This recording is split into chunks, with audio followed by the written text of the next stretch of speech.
কিরে সাজা গুজা বুরখা মার্খা বেড়া কত আছে? নানি বাড়ি যাবো। হ্যাঁ, নানি বাড়ি যাবো। কোন নানি বাড়ি? কোন নানি বাড়ি? তবে আমার নানির বাড়ি। কত তোর নানি বাড়ি? নাটক করার জন্য তো আমার নানি বাড়ি চিনে আসো তাহলে না।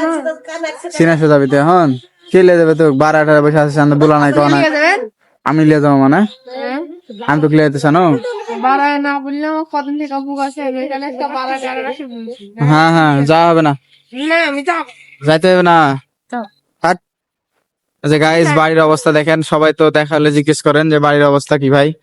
এই যে এখন মনে করেন যে চারি বাউন্ডারি গাঁথা হয়েছে, আর এই যে এখন এই অবস্থাতে কাজ আছে, আর ওখানে সিঁড়ির একটা ইয়া কেটেছে, কলম তুলেছে, মানে কি বলে এটা জানি না। এই হলো এখন বাড়ির বর্তমান অবস্থা। তো এখন আমরা যাবো চিনেশো, যে লাইলের নানির বাড়িতে। তো লাইলের নানির বাড়ি এলাকা থেকে কে কে আমাদের ভিডিও দেখেন অবশ্যই কমেন্ট করবেন। ভালো থাকবেন সবাই, আল্লাহ হাফেজ।